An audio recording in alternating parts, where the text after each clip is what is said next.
Muraho neza ndabasuje kandi mbaye ikaze mwebwe mwese mudukurikirana muherera ahantu hagiye hatandukanye, abari muri Russia, China, Australia, Afrika, mwebwe mwese mubana natwe umunsi ku wundi ndabasuje kandi mbaye ikaze.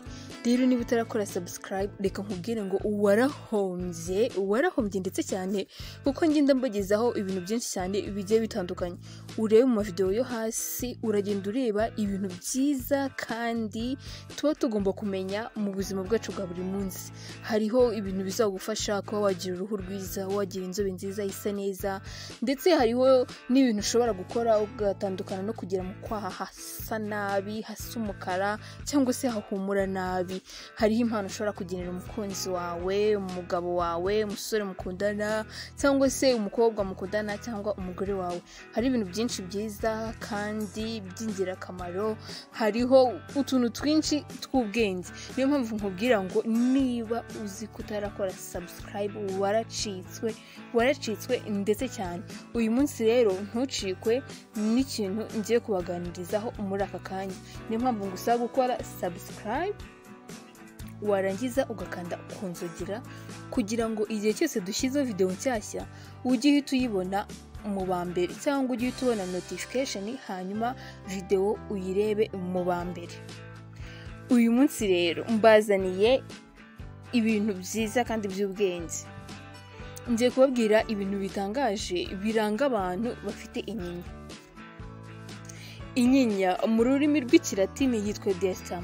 Ni umwanya usa nk'icyuho kiri hagati y'amenyo abiri y'amabwene, ikaba iza ahanini ku rwasaya rwa ruguru. Urubuga rwa Healthline rusobanura ko inyinya iterwa n'impamvu nyinshi, cyane cyane amenyo mato umuntu aba afite, ku buryo aba adashobora gukwira ku rwasaya rwose. Kandi urwo rubuga rukomeza ruvuga ko kandi umubare munini w'amenyo nawo ushobora gutuma habaho inyinya. Inyinya rero ifatwa nk'ikirango cy'ubwiza cyangwa se ifatwa nk'ikintu kigaragaza ubwiza ku bantu, by'umwihariko ku bakobwa, ndetse ahanini hariho abantu babigira nk'imyemerere cyangwa se imyizerere, bakumva yuko nyine umuntu ufite inyinya aba afite amahirwe menshi mu buzima bwiwe. Aho mu gihugu cy'Ubufaransa uba usanga umuntu ufite inyinya bamufata nk'umuntu w'umunyamahirwe, umuntu w'umunyamugisha, mbese umuntu bene wa muntu nyine ashobora kuvuga ati uriya yarahiriwe sha, uriya ni umunyamugisha, uriya yavukanye amahirwe. Mbese nyine mu gihugu cy'Ubufaransa nk'umuntu ufite inyinya bamufata nk'umuntu nk'umuntu ukaze, nk'umuntu ukomeye, nk'umuntu mbese nyine wumva waremewe ibintu byiza gusa, mbese nyine. Ariko nanone iyi myemerere ahanini ishingira ku bantu bazwi nk'ibyamamare bifite inyinya nka Madonna, ngira ngo bamwe muri twe baramuzi. Hakaza n'uwitwa Chris Martin, ndetse hakaza n'uwitwa Vanessa Paradise, ndetse n'abandi benshi n'ibindi byamamare byinshi cyane biba bigiye bitandukanye. Rero uyu munsi ngiye kubwira ibintu bitangaje biranga abantu bafite inyinya. Icya mbere turahasanga yuko ari abantu b'abahanga. Abantu bafite inyinya baba ari abantu b'abahanga. Bivugwa ko umuntu ufite inyinya arangwa n'ibikorwa byuje ubwenge ndetse n'udushya twinshi, creativity. Ni bene ba bantu nyine uba usanga ibintu bakora nyine biba birimo ubwenge, batekereza cyane, baba bashaka nyine ngo ibintu byose bakora bazanemo udushya, mbese ku buryo ntabwo ushobora kubamenyera, kuko buri munsi afite udushya, buri munsi afite utuntu tw'udushya nyine aba ashaka kugaragaza muri sosiyete cyangwa se mu muryango munini aba abarizwamo. Icya kabiri rero bakoresha neza amafaranga. Aba bantu rero bafite inyinya barizerwa cyane mu gukoresha amafaranga.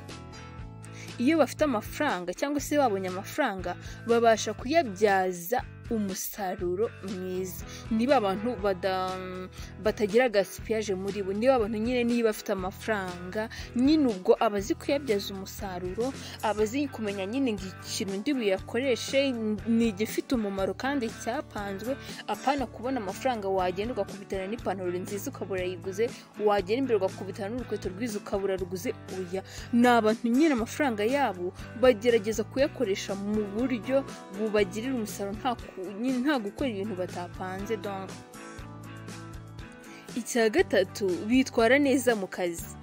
Mu bijyanye n'akazi, aba bantu bafite inyinya bakunze kugira umuhamagaro, bagakora neza kandi bagatanga umusaruro mu byo bakora kandi bakabera urugero rwiza bagenzi babo. Ni ba bantu usanga nyine ni abakurajeri, ni abanyabwuzu, umva ni ba bantu nyine usanga bahorana ishyaka, bahorana umurava, ni abanyamwete kandi bigatera courage na bagenzi babo, kuko nyine babona iyo uri kumwe n'umuntu nk'uwo w'umukurajeri, umuntu w'umunyabwuzu, w'umunyamurava, nyine bituma nyine hari benshi bamwigiraho. Rero ni ba bantu nyine babera urugero rwiza bagenzi babo bitewe n'uko bitwara mu kazi kabo.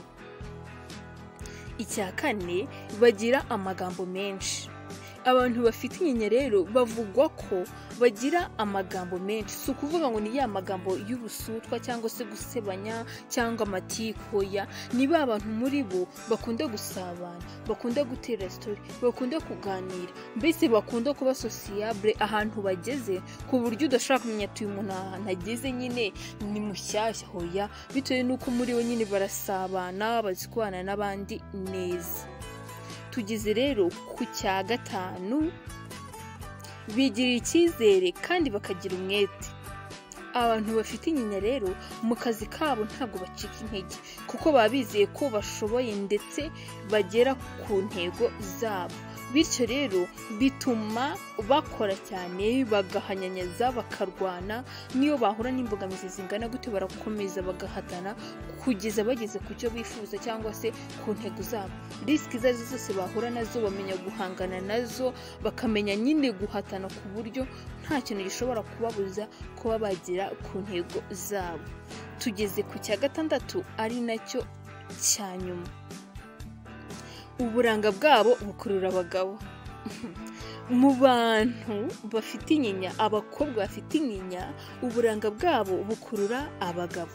Mu bihugu bitandukanye abakobwa bafite inyinya babarwaho ubwiza. Ubu bwiza rero nibwo butuma abagabo bifuza kubagera abagore cyangwa se kuba baryamana nabo.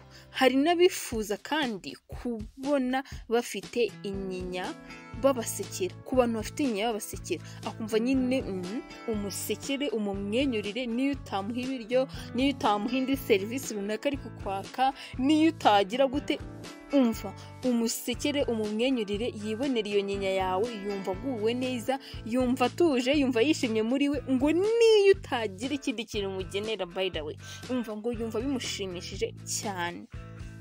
Ibyo ni ibintu bitandatu biranga abantu bafite inyinya. Wowe ufite inyinya rero uri kutwumva muri kano kanya, utwandikire muri comment, utubwire niba wasanze ibi byose ubyujuje cyangwa niba wujuje bibiri muri byo, cyangwa se niba hari umuntu uzi ufite inyinya usanze abyujuje. Ariko nanone si ihame ko abantu bose bafite inyinya bagira ibi birango cyangwa se bagira izi karagiteri, gusa hagendewe ku myemerere n'ingero z'abantu benshi.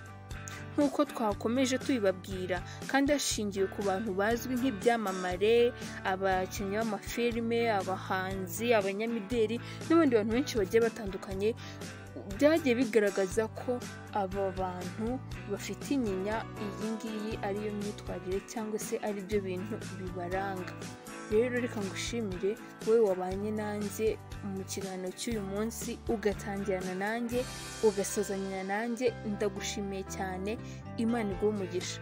Nkwibutsa gukanda like, share, utange comment kandi ntugende udakoze subscribe. Nawe wayikoze